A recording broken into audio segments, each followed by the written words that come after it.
Luke Moore. Hello. Thomas Tuchel has announced his first England squad. He apparently spoke to 55 players before the announcement, and he's mugged off a fair few of them. And we've got the first England squad under the German Thomas Tuchel. Yeah. What are your initial thoughts? My initial thoughts are, wow. Yeah. Wow. You going Gordon Ramsay? You're really doing that, are you? You're sure on that? You definitely want to do that? It's interesting. Let's start with the goalkeepers. Yeah, there's 4 of them. Let's get them out of the way. Fuck knows why, but there's 4 of them. So there's 4 of the buggers. Dean Henderson. Don't think that's too controversial. Jordan Pickford is, of course, the number 1.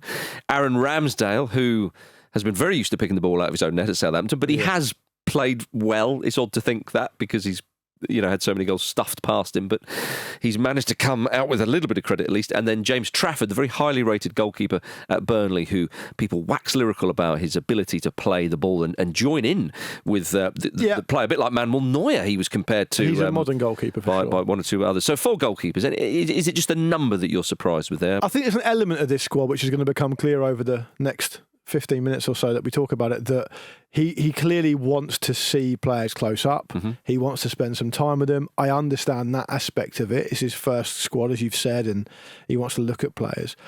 I don't really see the benefit beyond that of picking 4 goalkeepers for games against Latvia and Albania. I don't see what Ramsdale is doing in there, to be honest. He's played for England before. When he was in much better form, playing for a much better team. Mm-hmm. You say he's playing well. Is he? I don't know if he is or not. I mean, it's difficult to say. It really is quite difficult in the team that he's in. He's trying his best. Yeah, I get that Henderson is the next best to Pickford. The Pickford discussion is probably settled for now. James Trafford makes sense as a third choice because he's been in squads when he's been playing worse. It's a weird conundrum because he's been in squads before when he's been playing worse for the same team at a high level. So now he's playing very well as part of an amazing, as you said, Marcus, airtight unit at Burnley, and he's a modern goalkeeper, so I get that. But by the way, on the goalkeepers though, Dean Henderson is not the most controversial Henderson that's been picked for this squad. Spoilers. So the defenders. Harry Henderson's in there. Yeah. Jim Henderson as well. They're all the Hendos are in there. Tobias Henderson's in there. Unbelievably so. Unbelievably so. And Jordan Henderson is actually in there, which is perhaps more surprising. But defenders. So the big one, and he is the big one, is Dan Burn. Yeah, he hasn't even got his image rendered on the England website yet. That's how surprising this is. Oh, man. You're happy about this because this vindicates what you said about, sort of 9 or 10 months ago? It doesn't really vindicate it because I wanted him to be in the squad for the Euros. Right. And that's gone too far now. That's not happening. Okay. But I mean, if you look at the defenders he's picked, he's got Dan Burn, Levi Colwill, Mark Gay, Reece James, Jarell Quansah, Tino Livramento, Mars Lewis-Skelly, Ezri Konsa, and the incredibly experienced and creaking Carl Walker. The defenders that have missed out, perhaps surprisingly, maybe Jared Branthwaite, who's doing really well. I'm surprised Branthwaite. Jed Spence, we talked about on the channel a week ago. Jed Spence, I can kind of see maybe a bit early, etc., etc. I can't believe Branthwaite's not in there. Yeah, and to me, the other one's Aaron Wan-Bissaka, but I thought he was always an outside choice, especially as now Reece James is fit, and we know Tuchel loves Reece James. Well, the context is, Marcus, I think, with going back to the Dan Burn thing, because we've mentioned a couple of notable omissions there. The Dan Burn thing, we were talking about it at a time when we didn't have anyone crying out to be left back. Yeah, we were worried about Luke Shaw coming back from injury. Dan Burn has been playing consistently in that position at a good level. Can also play centre half as well. And versatile, and no one was looking at him. The fact that Thomas Tuchel's come in is a great example of new manager, new ideas, completely new broom. Everyone starts from scratch again. So I'm pleased for him on a personal level that he's in there. Lewis Skelly is in there as well as suspected. It'll be interesting to see who starts at left back for England, or what formation he even plays and who plays on that left side. I mean, they can probably afford to go quite bold against the teams they're playing against, particularly in the home game. So that'll be fascinating as well. I don't think there's a huge amount of stories outside of that for the. For the defenders side of it, because you've got players like John Stones is injured, for example. Maguire is for those who think perhaps he should be. I mean, Ben White has been overlooked, but I find it hard to talk about him because I don't know what the detail is. Well, Tuchel said that it's a bit too early for him, but Ben White has made himself available for England again. We'll wait for the tabloids' reaction on that if and when he gets picked in a Tuchel squad. So we won't. So what do you hang think of around the defenders then? Yeah, I can't believe he's not picked Jared Branthwaite, because Branthwaite, you ask any Evertonian and anybody who's kind of really probably had a good look at him, he's a proper centre-half. He's a left-footed centre-half as well, which is slightly rarer. And I think that he could go on and win a fair few England caps in the future. So I am quite surprised at that, to be quite frank. I'm really pleased that Reece James is in there, because I think he's probably England's best right back. I know he plays a kind of slightly different hybrid sort of position. Maresca has him coming inside a lot more, but Tuchel knows how to get the best out of him. I think Miles Lewis-Skelly has definitely deserved a call up for left back, and I think a bit of international experience. Tuchel again spoke about Lewis-Skelly, or certainly somebody did, when they were saying, we're going to he's getting early promotion, if you like, because he's still a very, very young player, and that left side is up for grabs. It's a great shame that Lewis Hall is injured, because I think he's another one who would be in serious contention. I think it would be incredible if Lewis-Skelly doesn't start at least one of the games, although maybe Levi Colwill perhaps could go out. It's a weird one, because the story around the defensive players for me, based on this, is that there's nothing massively controversial there, unless you want to take the fact that Dan Burn's been picked, and that's the only really big story about this, just because of availability. But the only other thing I would say about this, in terms of England defensively, is what we're seeing now is the first knockings in real time of a transitional period of England defensive players, because the players that have been stalwarts are players now who are getting on. Walker, Maguire, to an extent. Well, Maguire wasn't at the Euros, of course, partly due to injury. But Maguire has been absolutely synonymous with the England team under Southgate, and the reason he didn't play in the Euros was because he got injured. Right. What I'm saying is, now you've got players there with, and obviously Trent's injured as well. But you've got players there with huge amounts of caps, like in the 90s of caps in Kyle Walker's case. It's coming towards the last knockings of his career, and I do think actually it's important for Tuchel to start bedding in these players who haven't got quite as much experience. Someone like Gay, he could be a really interesting. Well Gay's now he's the main man. I mean, if you look at those, Gay's going to start both of those games, or certainly one of them, and you think, oh, actually, who's going to start next to him? It could be Konza. Although Konza's often used as a fullback. So actually, there's a battle for who's going to start in these specifically these two games next to Gay. But let's move on to the midfielders. No surprise, Jude Bellingham is in there. Curtis Jones, absolutely. Cole Palmer, of course. He is put down as a midfielder. Declan Rice is in there as well. Eberechi Eze, who was a part of the squad in the Euros as well, and should absolutely be. And I think I think a lot of people would love to see him in an England shirt again. Morgan Rogers again, with his performances this season, I don't think is a huge surprise that he's in there.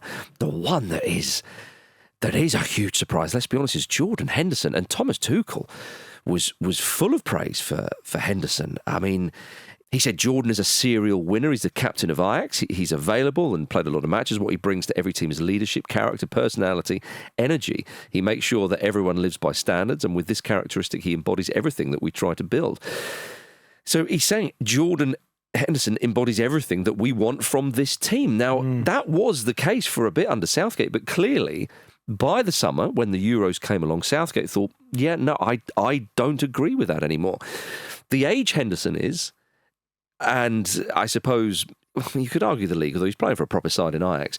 All in all, it's amazing that Tuchel's kind of gone back there. Yeah, at least in the short term. I think it is. I think it's worrying, to be honest. If you look at the midfielders that are in there, Eze, Henderson, Curtis Jones, Cole Palmer, Declan Rice, Morgan Rogers, the only two kind of arguments I can make for Henderson being in there are, one, that how good he is off the pitch, how much of a leader he is in training, how much he is, a proper professional in that England setup, and he was at Liverpool as well. I know there's been some issues at Ajax, to say the least.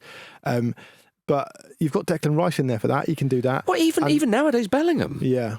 Bellingham's now an experienced England player, and again, the type of figure, you saw him, the only one, you go back to the World Cup in Qatar, the only England player that went up to Kane after he missed that penalty and grabbed him. Oi, forget that, come on, we're still in this kind of thing. And also as well, even in the Euros, after the final, when England are on the pitch and they're waiting to get their silver medal, Bellingham again going around all the players going, oi, come on, up you get, come on, all that kind of stuff. So I'm very surprised he's gone back to Henderson, I think it's having said what I've just said, to try and be generous, it's almost impossible to make an argument that he can be in there ahead of Conor Gallagher, who's playing and scoring in the latter stage of the Champions League, has been, as far as I understand, a pretty important player for Atletico, who are essentially got every chance of winning the league this season in Spain. Yeah.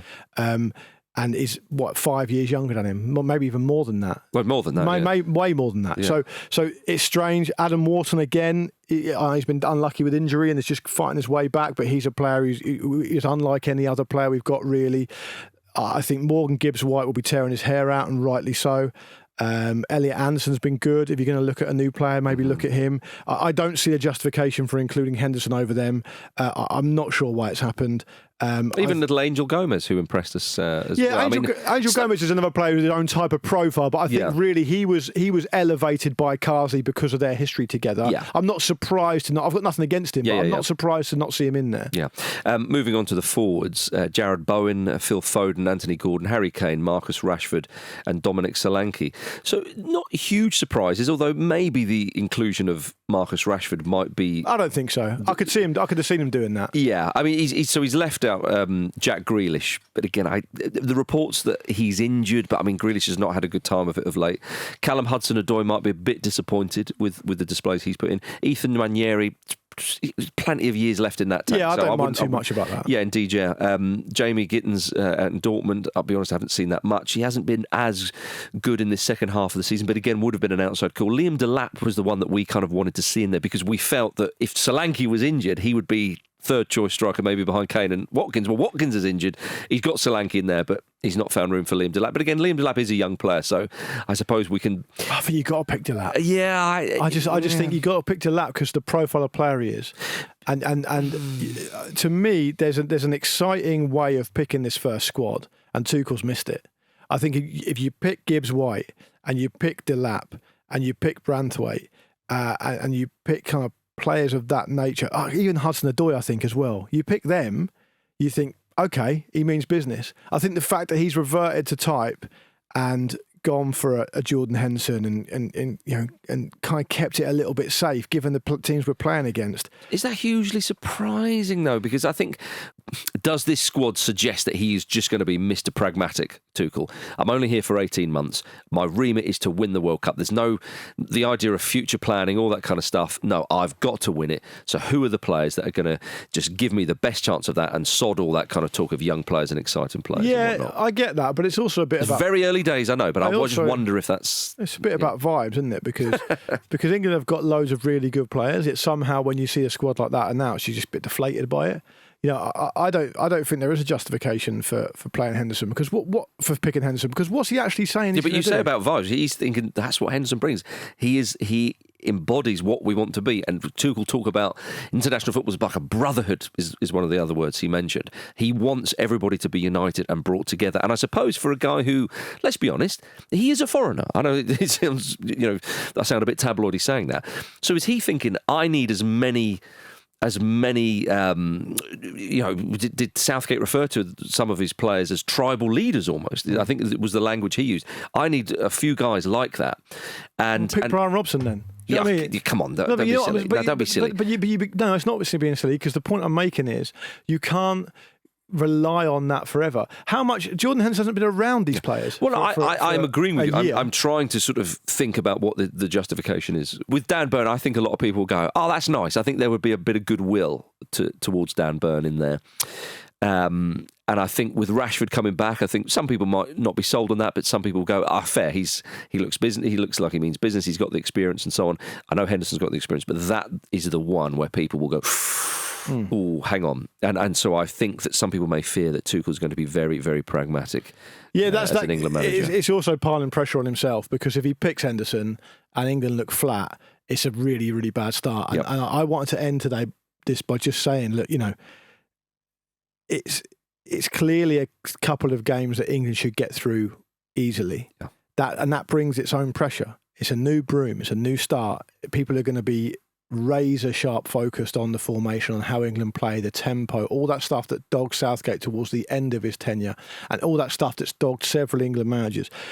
Tuchel should not be under any illusions that he needs to start fast because people expect England to win every game, really, and particularly these types of qualifying games. If he starts and win them with a bit of style. And if he starts Henderson in there and it looks a bit flat and a bit slow, he's going to find that very, very hard to get back. And so that's why it's important. That's why it's much more than just about the players he picked. It's about what England turn out and what they do.